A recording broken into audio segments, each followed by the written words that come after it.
Good morning friends. पिछले class से आगे अगर बढ़ा जाए, पिछले क्लास में जैसे इंट्रोडक्टरी क्लास उसको कहा जा सकता है, भारत के भूगोल को लेकर मैंने आपको भारत का परिचय दिया था।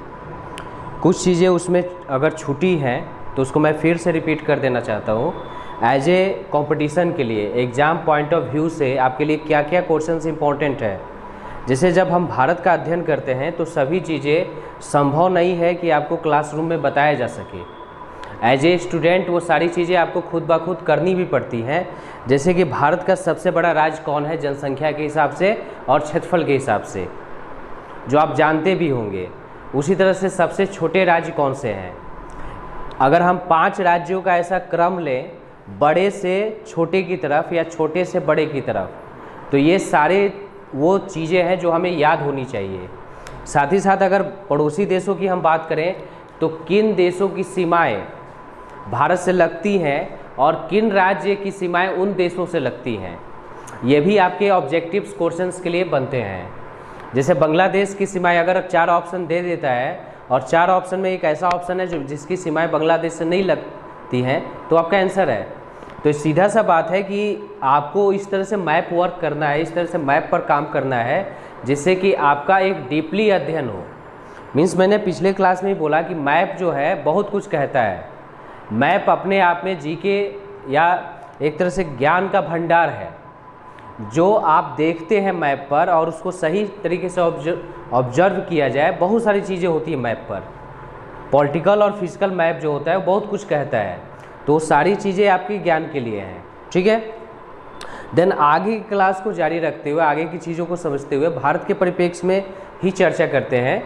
पिछले क्लास में मैंने जैसे बोला भारत के परिचय को देते हुए, उसके बाद भारत में जो भौतिक विभाग हैं, मीन्स पर्वत, मैदान, नदियाँ, तालाब या फिर द्वीपीय समूह जो है, अंडमान निकोबार द्वीप समूह जो हो गया, तटीय जो समुद्र के तटीय क्षेत्र हैं, और साथ ही साथ आपको थार रेगिस्तान या बलुआ ज़मीन, ये सारे चीज़ भारत के भौतिक विभाग के अंतर्गत रखे जाते हैं।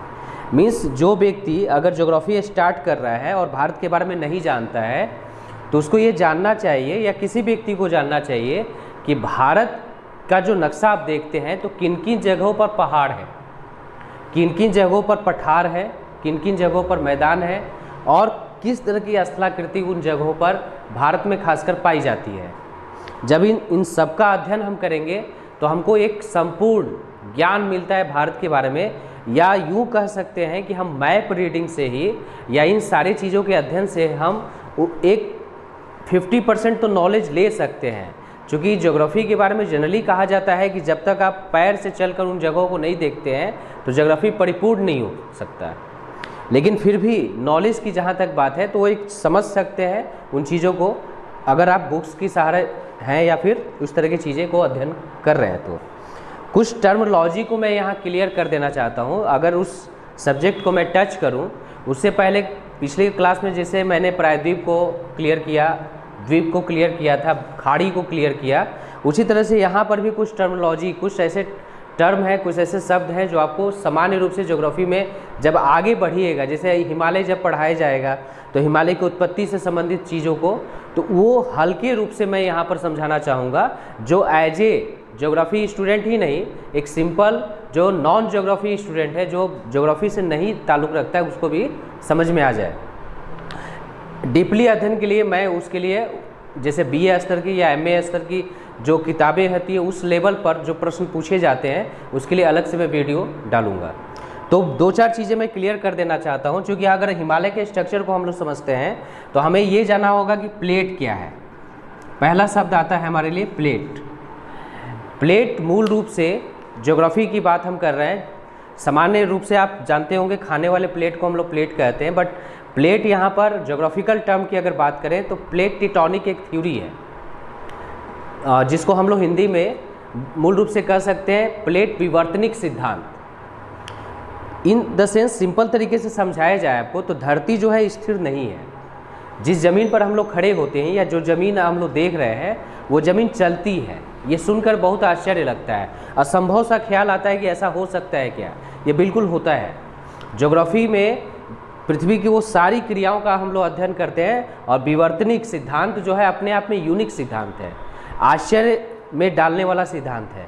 पृथ्वी को प्लेटो में वैज्ञानिकों ने पृथ्वी के अध्ययन के लिए उसको खंडों में, स्थल खंडों में बांटा या समुद्र के खंडों में बांटा था। यहाँ प्लेट का अर्थ हो गया आपको स्थल खंड के टुकड़े या समुद्र के टुकड़े। तो ये दोनों टुकड़े जस्ट लाइक जैसे ऐसे समझिए कि पानी है और पानी पर नाव तैर रही है, तो पानी जो है वो माध्यम है जिसके थ्रू नाव को हम आगे ले जा सकते हैं। तो जो पानी ही नहीं रहेगा, अगर वो ज़मीन पूरा सूखा रहेगा तो नाव नहीं चल सकती है। सेम उसी तरह से पृथ्वी के बहुत सारे ऐसे हिस्से हैं जिस पर प्लेट जो है गमन कर रहे हैं, प्लेट चल रहे हैं, ज़मीन खसक रही है। हिमालय के अध्ययन को लेकर इस थ्योरी को समझना हमारे लिए बहुत ज़रूरी है। क्यों? क्योंकि अगर आपने पढ़ा होगा, जो जनरली क्वेश्चन पूछता भी है कि पेंजिया, एक शब्द हमारे लिए आता है, पेंजिया क्या है? पेंजिया आपने शायद बचपन में सुना भी होगा, बच्चों के बुक्स में भी ये पढ़ाए जाते हैं। पेंजिया वैसे स्थल खंड को कहते हैं। पृथ्वी के बारे में कहा जाता है कि पृथ्वी के सारे, आज जो हम 7 कॉन्टिनेंट, 7 महाद्वीपों की बात करते हैं, बहुत सारे लोगों को ये पता ही नहीं होता है कि 7 महाद्वीप का नाम क्या है। तो ये काम आपका है कि आप जानें। देन महासागर, जो 4 महासागर हैं, कुछ बुक्स में 5 महासागर मिलते हैं, तो हम ये भी जानें कि वो कौन से महासागर हैं। तो ये आपका एक होमवर्क है, उस चीज़ को समझिए। साथ ही साथ इस चीज़ को भी उसके साथ जोड़िए कि विश्व का सबसे बड़ा महाद्वीप और महासागर कौन सा है, विश्व का सबसे छोटा महाद्वीप और महासागर कौन सा है, सबसे गहरा महासागर कौन सा है, और वो कौन सा स्थान है जो सबसे गहरा है। तो ये सारी चीज़ें जो है आपके लिए होमवर्क के लिए है, इस पर भी हम चर्चा करेंगे। जैसे मेरियाना ट्रेंच की बात हम लोग करते हैं, प्रशांत महासागर सबसे गहरा है और मेरियाना ट्रेंच जो है, जो गर्त है, वो विश्व की सबसे ज़्यादा गहरी स्थल है आपको समुद्र में। ठीक है, तो ये सारी चर्चाएं होंगी, एक क्लास में बहुत संभव नहीं होता ये सब चर्चाएं। हम आते हैं पेंजिया टॉपिक पर। महाद्वीप की जब हम बात करते हैं, जो आज आपको दूर दूर दिखाई देते हैं और बीच में महासागर दिखाई दे रहे हैं, वैज्ञानिकों का ऐसा मानना है कि ये कभी एक साथ सटे हुए थे, एक साथ जुड़े हुए थे और इनमें गति होती है, ये बिखराव करते हैं, एक दूसरे से दूर जाते हैं। तो पेंजिया, जब सारे विश्व के महाद्वीप, स्थल खंड जो थे एक साथ जुड़े हुए थे, ये आप वर्ल्ड मैप पर अगर देखिएगा तो ज़मीन के बहुत सारे टुकड़े आपको नज़र आएंगे, जैसे अफ्रीका का पश्चिमी किनारा, उसी तरह से दक्षिण अमेरिका का पूर्वी किनारा को ला के अगर सटाया जाए या आसपास रखा जाए तो एक जिगजैग, मतलब ऐसा लगेगा कि जैसे वहाँ से निकल कर वो चला गया है। उसी तरह से विश्व के महाद्वीपों को अगर एक साथ जोड़ने का प्रयास किया जाए तो लगभग वो ये जुड़ जाते हैं। तो जब ये एक महाद्वीप आकर जुड़े तो इसको हम लोग पेंजिया बोलते हैं। मतलब विश्व के सारे महाद्वीप जो थे एक साथ जुड़े हुए थे और फिर इनमें गति हुई, संवहनीय तरंगे, जो भी उत्तरदायी चीज़ें थी उसके कारण इनमें गति पैदा हुई और फिर ये दूरी बनाते हुए आज जो प्रेजेंट टाइम है, भूगोल के अनुसार अगर हम बात करें तो अधिनूतन काल, तो प्रेजेंट टाइम में, तो अधिनूतन काल को अगर समझा जाए, मीन्स भूगोल की भाषा में अधिनूतन काल जो आधुनिक काल है, अगर आम तरीके से इसको समझा जाए तो उस पीरियड में अगर हम महाद्वीपों की स्थिति को देखते हैं, उनके अध्ययन को देखते हैं, उनके अध्ययन को करते हैं, तो पता चलता है महाद्वीप जो थे बिखरे हुए अवस्था में अभी हैं। कुछ ऐसे रिसर्च हैं, कुछ ऐसे चीज़ें हैं जो हमें बताती हैं कि कौन से वो उत्तरदायी कारक थे जिसके कारण महाद्वीप जो है फैलते हैं। जैसे जब हम पर्वत निर्माण के सिद्धांत को पढ़ते हैं, पर्वतों के बारे में जानते हैं और पर्वत का निर्माण कैसे हुआ, जैसे हिमालय के बारे में ही जान लीजिए। हिमालय के बारे में जो कॉन्सेप्ट है वो ये कहा जाता है कि 2 स्थल खंड थे, धरती पर 2 स्थल खंड थे, जिसको उत्तरी स्थल खंड को अंगारा लैंड कहा गया। ये सुने होंगे, ज्योग्राफी वाले सुनते ही होंगे, अगर नहीं आप ज्योग्राफी पढ़े तब भी आपको सुनना है, क्योंकि जीके जीएस में कई बार पूछा है। नॉर्थ पोर्शन को अंगारा लैंड कहा जाता है और सदर्न पोर्शन की जो ज़मीन थी उसको हम लोग गोंडवाना लैंड कहते थे। ठीक है, गोंड हमारे यहाँ एक मध्य प्रदेश में जनजाति पाई जाती है, उसके नाम से गोंड या गोंडवाना लैंड नाम पड़ा। और बीच में मतलब 2 स्थलखंड और बीच में एक सागर था जिसको टेथिस सागर कहा जाता था। ठीक है, तो इस अवस्था में अगर आप देख सकते हैं कि गोंडवाना लैंड और अंगारा लैंड, नॉर्थ अंगारा लैंड का पोर्शन, दक्षिण में गोंडवाना लैंड का पोर्शन था, दोनों में गति थी और दोनों में जो नदियां बहती थी वो कहीं ना कहीं कटाव करके तेथिस सागर में मलबे को ले जाके जमा करती थी। जनरली ये होता है, जैसे पिछले क्लास में मैंने बताया कि डेल्टा का निर्माण होता है, तो बहुत सारी जब नदियां बहेंगी तो वो अपने साथ वो अवसादों को लेकर जाकर जमा करती हैं और वो अवसाद जब जमा होने लगे तो एक गति क्रिएट होती है। मीन्स चूंकि ये संवहनीय तरंगों के कारण गोंडवाना लैंड उत्तर की तरफ और अंगारा लैंड दक्षिण की तरफ चला और इनमें एक तरह का प्रेशर क्रिएट हुआ, एक तरह का दबाव क्रिएट हुआ और उस दबाव से जो इनकी नदियाँ मीन्स गोंडवाना लैंड और अंगारा लैंड की नदियों ने जो टेथिस सागर में मालवा और साद या गाद को जो जमा किया था वही गाद फोल्ड होने लगे, मुड़ना शुरू हो गए और जब ये मुड़ने शुरू हुए तो जस्ट लाइक माउंटेन्स रेंजेज, पहाड़ों का निर्माण शुरू हो गया।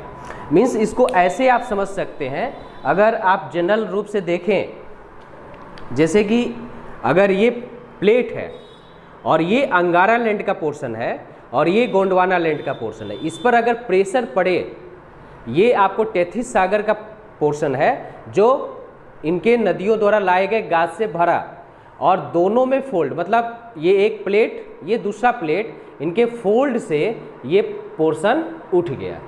यही है आपको माउंटेन रेंजेज या हिमालय का निर्माण। मीन्स हिमालय कुछ ऐसे ही बना होगा या अभी भी हिमालय बहुत पुराना पर्वत नहीं है। भूगोल के अनुसार हिमालय एक ऐसा पर्वत है जो अभी भी बच्चा या बचपना अवस्था में है। हिमालय से कई गुना पुराने पर्वत हैं, जैसे अरावली रेंज जो पुराने पहाड़ हैं या पठार हैं, आपको डेक्कन का प्लेट्यू, भारत के दक्षिण में जो पठार है वो हिमालय से ज़्यादा पुराने हैं। तो इस तरह से हिमालय का निर्माण अभी भी जारी है। तो अंगारा लैंड और गोंडवाना लैंड के कॉन्सेप्ट को अगर आप समझ रहे हैं तो आप ये समझ सकते हैं कि हिमालय कैसे बना होगा। अब इसी को प्लेट टेक्टोनिक की थ्योरी में वैज्ञानिक या विद्वान क्या बोलते हैं, तो प्लेट टेक्टोनिक के सिद्धांत को इस थ्योरी से ही समझा जाए अगर, तो उनके अनुसार जो आपको यूरेशियन प्लेट है, यूरेशियन मतलब यूरोप और एशिया का प्लेट, तो यूरेशियन प्लेट आपको चूंकि रूस हमसे उत्तर में है और यूरोप, तो यूरेशियन प्लेट मतलब वो एक बहुत बड़ा प्लेट है। यूरेशियन प्लेट जो कि नॉर्थ में है हमसे, और हमारा खुद का प्लेट जिसको हम इंडियन प्लेट कहते हैं, ये दोनों प्लेट जो है आपस में एक दूसरे के आमने सामने आने का प्रयास कर रहे हैं और उस प्रयास में बीच में तिब्बत का प्लेट्यू, तिब्बत का पठार जो विश्व का सबसे ऊंचा पठार है, 6000 मीटर इसकी ऊंचाई है, उस प्रेशर में बहुत सारे नदियां अगर इनसे निकल रहे हैं, जिस कॉन्सेप्ट को अंगारा लैंड और गोंडवाना लैंड के रूप में समझाया गया, उसी चीज़ को यहाँ आप समझिए। यूरेशियन प्लेट और इंडियन प्लेट की बहुत सारी नदियां जो थी वो निकली और ले जाके अपने गाद को जमा की। चूँकि दोनों प्लेट में प्रेशर है, एक तरह का दबाव है, और वही दबाव फिर वही चीज़ जो मैंने आपको बुक्स के रूप में समझाया था, वही चीज़ दोनों प्लेट के प्रेशर से आपको हिमालय जो है मुड़ना शुरू हो गया। जो गाद जमा हुआ या जो भी वैसा चीज़ जो वहाँ फोल्ड हो सकता था वो फोल्ड हुआ और ये फोल्ड होकर माउंटेन्स के रूप में क्रिएट हो गया। तो इस तरह से हिमालय का निर्माण कहा जाता है। ठीक है, इसको ऐसा नहीं है कि ये कुछ मिथक है, कोई ऐसी कहानी आपको सुनाई जा रही है जिसको पौराणिक चीज़ों में देखा गया हो, ये बिल्कुल सही घटनाओं पर आधारित है। अल्फ्रेड वेगनर एक विद्वान थे जिन्होंने महाद्वीपीय विस्थापन का सिद्धांत दिया था।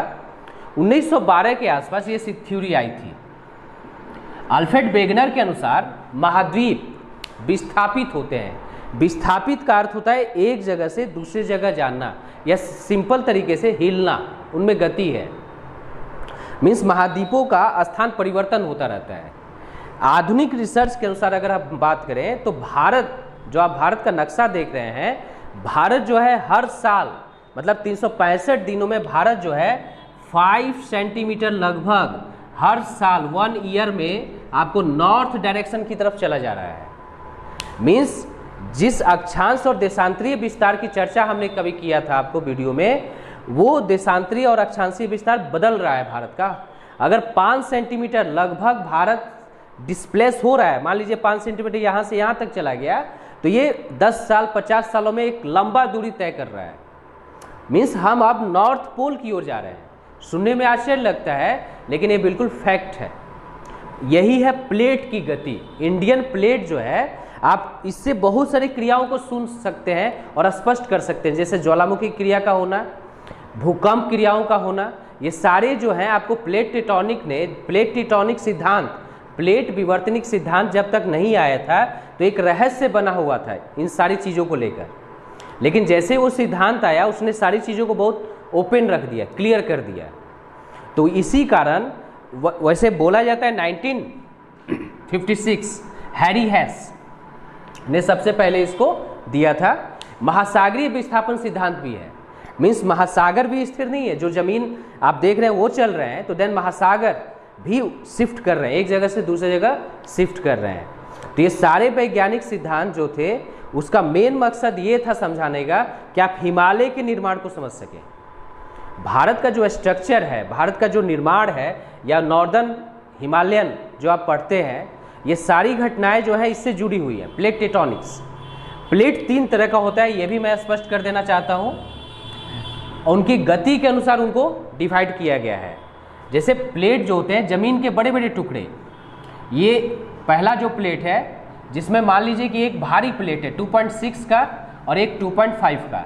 तो अब इस भारी प्लेट जब भी होगा, अगर ये एक दूसरे के आमने सामने चल रहे हैं, तो ये कभी ना कभी आपस में टकराएंगे। और जब आपस में टकराएंगे, जब ये प्लेट यहाँ पर आएगा और ये प्लेट यहाँ पर आएगा, तो इनमें फोल्ड होगा और ये आपस में टकराने से यहाँ पर कुछ माउंटेन जैसे स्ट्रक्चर्स का निर्माण होता है, माउंटेन्स बनेंगे। आपके प्लेट के साथ, इंडियन प्लेट और यूरेशियन प्लेट के साथ लगभग यही कुछ हो रहा है। ये विनाशनात्मक प्लेट होते हैं, इसमें विनाश होता है। एक्चुअली कंस्ट्रक्शन तो हो रहा है, लेकिन आपस में जब ये टकराते हैं तो जो भारी प्लेट होता है, मीन्स इसको ऐसे समझिए कि अगर आपके पास 2 बुक्स हैं और ये भारी प्लेट है और ये हल्का प्लेट है, अगर ये दोनों टकराएंगे तो जो भारी प्लेट होगा वो नीचे की ओर चला जाता है। मीन्स भारी प्लेट कभी भी, या भारी सामान कभी भी जिसका घनत्व ज़्यादा होगा, वो नीचे की ओर डिस्प्लेस करता है। तो इसी तरह प्लेट में भी होता है। प्लेट भी, भारी प्लेट जो होगा, ये जो 2.6 का प्लेट आप देख रहे हैं, वो नीचे की ओर चला जाता है, ज़मीन के नीचे। और जहाँ पर ये नष्ट होता है, जहाँ पर ये पिघल कर नष्ट होता है, उसको बेनी ऑफ जोन बोलते हैं। ठीक है, ये भी कई बार पूछा है। तो प्लेट एक स्तर पर जाकर समाप्त हो जाते हैं, पिघल जाते हैं। ये हमारे प्लेट के साथ भी हो रहा है। तो ये काफ़ी इंटरेस्टिंग चीज़ है कि हिमालय कुछ इसी स्ट्रक्चर से बन रहा है। मीन्स यूरेशियन प्लेट और इंडियन प्लेट का आपस में टकराना, जो आप जनरली बार बार सुनते हैं कि दिल्ली में भूकंप आ रहा है, ऐसा कोई साल नहीं होगा जब दिल्ली में 2-3 भूकंप नहीं आते होंगे। तो उस भूकंप का रीजन क्या है? उस भूकंप का रीजन है आपके प्लेट का नॉर्थ की तरफ जाना। जो प्लेट आपस में टकरा रहे हैं, और आज नहीं तो कल एक ऐसा भयंकर भूकंप होगा, और कई साल हो सकता है कि एक लंबा पीरियड बाद एक हिमालय के स्ट्रक्चर जैसा कुछ चीज़ें वहाँ भी देखने को मिले, जिसको हम अनुमान रूप से कह सकते हैं। जैसे टिहरी डैम को जो बनाया गया है, टिहरी डैम एक डेंजर स्थिति में आज के समय में, पर्यावरण का ख्याल नहीं रखा गया है। जिस तरह से प्राकृतिक आपदाएं बढ़ रही हैं, और इस तरह का एक भी भूकंप अगर आना है, उसको हम इग्नोर नहीं कर सकते हैं। ये आप नहीं कर सकते हैं, कोई वैज्ञानिक ये नहीं कर सकता है कि इसको हम कंट्रोल कर लेंगे। टिहरी डैम जब टूटेगा और उसका जब पानी निकलेगा, तो वो पूरा दिल्ली को लेते हुए यूपी, उत्तराखंड यूपी को बहा के ले जाएगा पूरा। इतना सारा विनाश मानव ने अपने लिए बना लिया है। तो खैर, इस पर भी हम लोग चर्चा करेंगे, आते हैं टॉपिक पर। तो ये एक तरह का प्लेट की गति होती है मूल रूप से। दूसरी जो प्लेट की गति होती है, जस्ट इसके विपरीत होती है। उसमें क्या होता है कि 2 प्लेट जो होते हैं एक दूसरे के अपोजिट डायरेक्शन में जाते हैं। मीन्स 2 पृथ्वी खंड, या हो सकता है कि एक समुद्र हो, महासागर का हिस्सा हो, और एक कॉन्टिनेंट हो, महास्थल का हिस्सा हो, और वो दोनों जो हैं अलग अलग घनत्व वाले हैं, और दोनों जाएंगे एक दूसरे के विपरीत। तो ये जो जगह है वो लोग स्पेस को खाली करते हैं, यहाँ से मैग्मा का फ्लो होता है, जिसको हम लोग दरारी उद्गार बोल सकते हैं या ज्वालामुखी क्रिया जैसी होती है। और लावा जो होता है, जो मैग्मा बाहर निकलता है उसको लावा बोलते हैं। वो लावा स्प्रेड करता है, धरती पर फैलता है। धरती पर जब ये लावा फैलेगा तो कई साल बाद ये ठंडा होता है। ठंडा होने के बाद कठोर स्थलाकृति का निर्माण करता है, जिसको हम लोग पठार बोल सकते हैं। भारत का डेक्कन प्लेट्यू जो है समथिंग इसी क्रिया से बना हुआ है। तो ये स्पष्ट है आपको। और उसी तरह से एक और है जिसमें प्लेट जो है समानांतर गति करते हैं, ठीक है। तो हिमालय को समझने के लिए ये सारी चीज़ें हमको समझना बहुत ज़रूरी है, तभी हम हिमालय की चीज़ों को गहराई से समझ सकते हैं। अन्यथा फिर आपको समझाया जाएगा कुछ और आपके समझ में कुछ और आएगा। ये रट लेना, ये चीज़ों को कहना कि नहीं हिमालय के काराकोरम रेंज यहाँ है, जास्कर यहाँ है, वो आपके लिए जस्ट वही है कि आप उस चीज़ को समझ रहे हैं। लेकिन जब तक आपके पास डेप्थ नहीं होगा, गहराई नहीं होगी, आप किसी को समझा नहीं सकते हैं। आपके पास वो स्तर नहीं आएगा कि आप नॉलेज लेवल को फ्लो करवा पाइए। खैर, तो यहाँ से शुरू होती है फिर आपकी भारतीय स्ट्रक्चर की संरचना, ठीक है। तो इसको आप समझते हैं भारतीय भू स्थलाकृति या फिर जो भौतिक विभाग है आपके भारत में, उसको समझा जाए। जनरली ये आपसे पूछता है या आपको जानना चाहिए कि भारत में कौन कौन से या किस तरह के स्थलों को समझे। भारत पर अगर भारत के नक्शा को हम देखेंगे तो भारत में बहुत सारे ऐसे स्थलाकृति, जैसे मैंने पहले ही क्लास में आपको बताया कि बहुत सारे ऐसे स्थलाकृति आपको देखने को मिलते हैं। पर्वत हैं, पठार हैं। जैसे अगर सिंपल तरीके से हम देखें तो ऐसे एक तरह की आकृति हमको मिलती है, ठीक है। इसको हम लोग माउंटेन बोलते हैं। ये आपको पठार है, प्लेट्यू है, ये प्लेन है, ये आपको सी लेवल है। ये तीन तरह की स्थलाकृति आपको देखने को मिलती है। समुद्र तल, और थोड़ा सा उससे ऊपर जाएं तो प्लेन, बिल्कुल समतल भूमि को हम लोग मैदान कहते हैं। जैसे गंगा का और ब्रह्मपुत्रा या नदियों द्वारा लाई गई मिट्टी से मैदान का निर्माण होता है। उसी तरह से अगर इसको आप देखें, मैदान से ऊंचा समतल है, ये एक यूनिक चीज़ है। ऊंचा है, समतल है, तो इसको हम पठार कहते हैं। सपाट होना चाहिए, समतल होना चाहिए, टेबल लैंड, मतलब इसको टेबल लैंड हम लोग बोलते हैं, ठीक है। तो ये पठार है आपको। और पीक, चोटियाँ, मीन्स पठारों में चोटियाँ नहीं पाई जाती हैं और माउंटेन्स में चोटियाँ पाई जाती हैं। तो ये आप जो देख रहे हैं माउंटेन्स, जिसको पर्वत हम बोल रहे हैं, तो उनमें चोटियाँ पाई जाती हैं। तो ये पीक्स है और ये माउंटेन्स हैं, ठीक है। तो इस तरह से स्थलाकृति को आप समझा जाए। भारत में क्या ये इस तरह की स्थलाकृति पाई जाती है और किन क्षेत्रों में पाई जाती है। भारत के भौतिक विभागों का अध्ययन करते समय, चूँकि नदियाँ, मैंने पिछले अपने वीडियो में बताया कि नदियाँ जो है, भारत की जो नदियाँ हैं, बे ऑफ बंगाल की खाड़ी में आकर गिरती हैं। बे ऑफ बंगाल जो भारत के पूरब में है, अरब सागर में बहुत कम नदियाँ जाके गिरती हैं। तो ये सारे चीज़ें को समझने के लिए आपको भारतीय भौतिक स्ट्रक्चर को समझने की ज़रूरत है। तो भारत के भौतिक स्ट्रक्चर को समझने के लिए आपको जान लें कि कौन कौन से वो विभाग है जिसमें बांटा जाता है। तो पहला उत्तरी पर्वतीय क्षेत्र इसको कहा जाता है, ठीक है। इसी को हिमालयन क्षेत्र भी आप कहते हैं। ये पर्वतीय क्षेत्र है। पहाड़ी क्षेत्र भी इसको कहा जाता है। अलग अलग तरीके से इसको हम संबोधित कर सकते हैं। लेकिन ये जो रेंज आप देख रहे हैं, मीन्स एक तो इधर हिंदुकुश चला गया, कुल्लून चाइना की तरफ, और यहाँ से फिर भारत में 2400 किलोमीटर लंबा यराकाम योमा होते हुए, और वही अंडमान निकोबार की कहानी अगर पिछले आपको याद होगा तो वही माउंटेन जो हिंद महासागर में चला जाता है, तो अंडमान निकोबार की चोटियाँ नज़र आती हैं। तो ये हिमालय के 3 रेंजेज हमको दिखाई देते हैं। जैसे मैंने आपको पिछली बार बोला कि जो माउंटेन्स फोल्डेड हुआ, जैसे ये फोल्ड हुआ, तो पहला फोल्ड एक हिमालय को बनाया, दूसरा फोल्ड दूसरे हिमालय को, और तीसरा फोल्ड। इस तरह से हिमालय का निर्माण 3 रेंजेज में अभी हम देखते हैं। जो पहला हिमालय के रेंज आप देख रहे हैं, इसको हम लोग महान हिमालय बोलते हैं, ठीक है।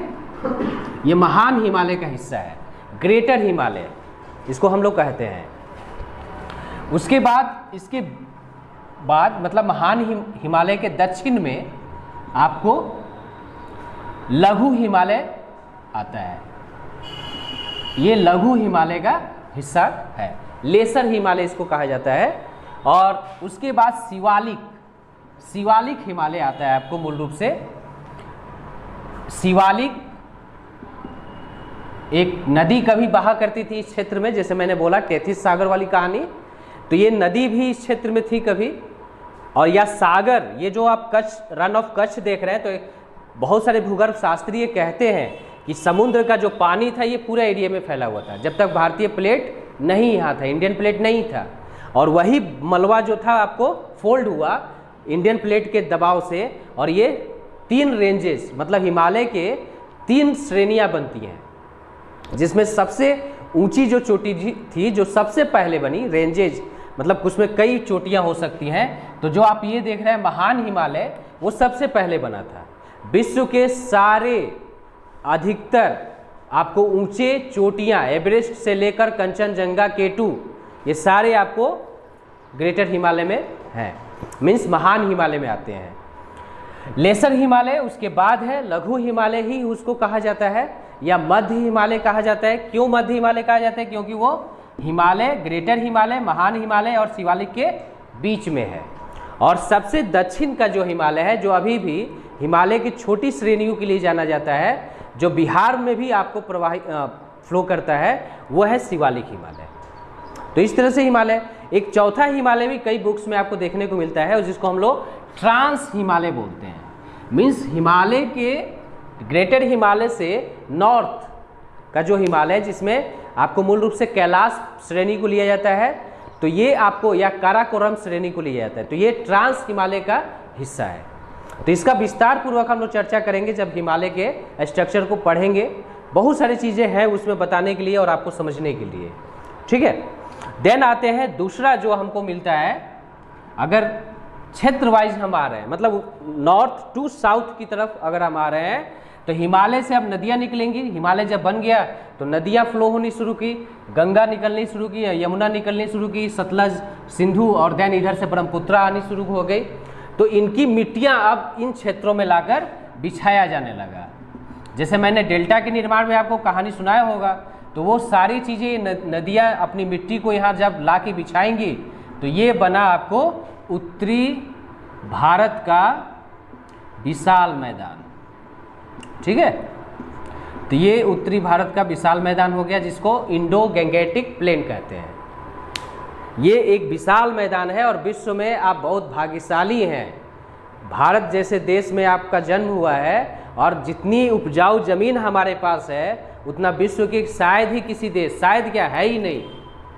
तो इंडो गैंगेटिक प्लेन जो है अपने आप में एक उपजाऊ क्षेत्र है, तो ये हमारे लिए बहुत गर्व की बात है। तो ये नदियों द्वारा लाई गई मिट्टी से बना है। मीन्स नदियाँ जो फ्लो की, लाखों करोड़ों साल अपर्दन हुआ, नदियाँ अपने बहुत तेज़ी से पहाड़ों से उतरती हैं, पहाड़ों को काटती रहीं, उसको छोटे छोटे कंकड़ पत्थर में बदलती रही, बालू के रूप में बदलती रही, और क्ले के रूप में बदलकर लास्ट में उसको, जब उनकी क्षमता थक गई, हार गई, बुढ़ी हो गई नदियाँ, तो वो सारे अपने अवसादों को इन क्षेत्रों में बिछा दी। ये करोड़ों साल की प्रक्रिया है, जिसमें कहा जाता है कि 1 सेंटीमीटर मिट्टी का जो निर्माण होता है, 1 सेंटीमीटर मिट्टी जब बनती है तो लगभग 1 साल लगता है।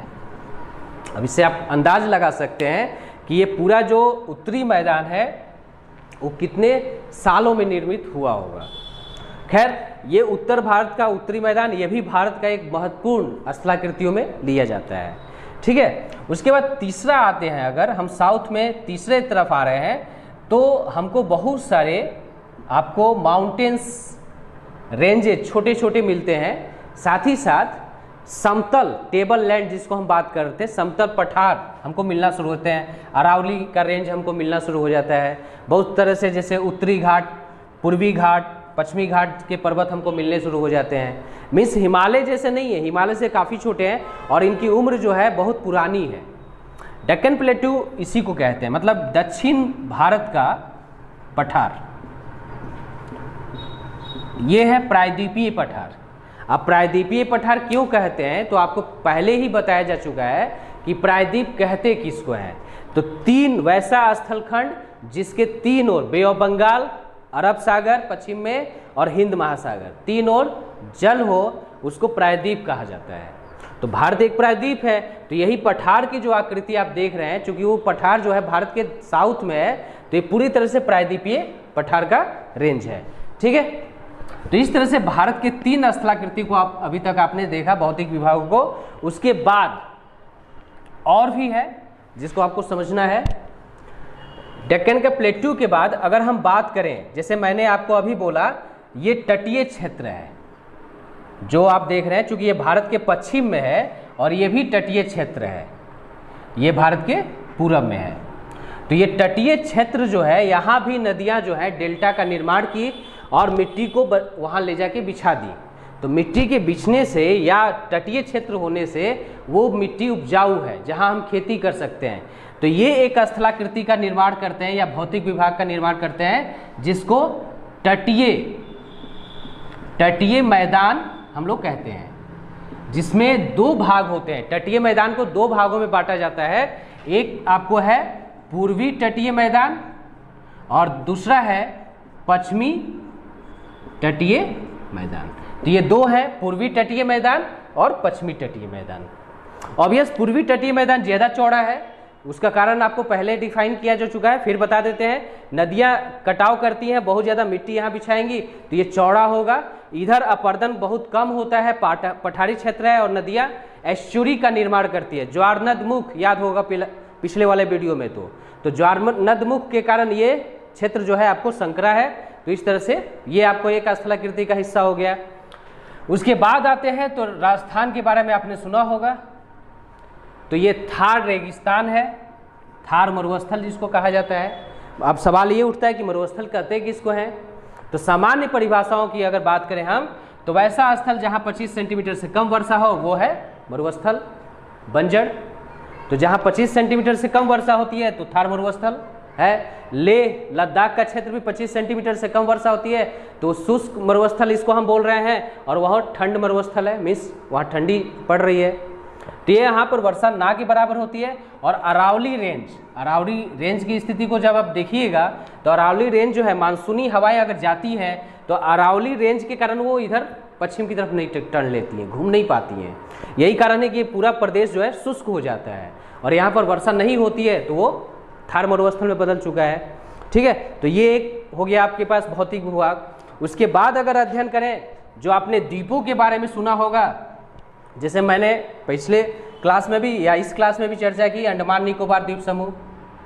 तो ये आपके जो अगला है द्वीपीय समूह, जिसमें अंडमान निकोबार द्वीप समूह आता है भारत के बे ऑफ बंगाल में, और लक्षद्वीप समूह भारत के पश्चिम में। तो इस तरह से 2 द्वीप हमारे पास आ गए। तो ये सारे भौतिक विभाग के अंतर्गत आते हैं। इसके अलावे कुछ किताबों में अगर हम अध्ययन करेंगे तो पश्चिमी घाट को या पश्चिमी जो पर्वतीय क्षेत्र है उसको भी एक अलग विभाग में अध्ययन किया जाता है, लेकिन उसकी आवश्यकता उतनी नहीं है अगर हम इस सब्जेक्ट को जीके जीएस के पॉइंट ऑफ व्यू से देख रहे हैं। तो अगर हम हायर क्लासेस के पॉइंट ऑफ व्यू से देख रहे हैं तब उसका विस्तार चर्चा किया जा सकता है। तो उसी तरह से पूर्वी द्वीपों को, पूर्वी तटीय क्षेत्र को अगर समझें तो पूर्वी तटीय क्षेत्र में भी वही आपको पूर्वी घाट आता है, पर्वतीय क्षेत्र है, तो उसका भी अलग से अध्ययन किया जा सकता है।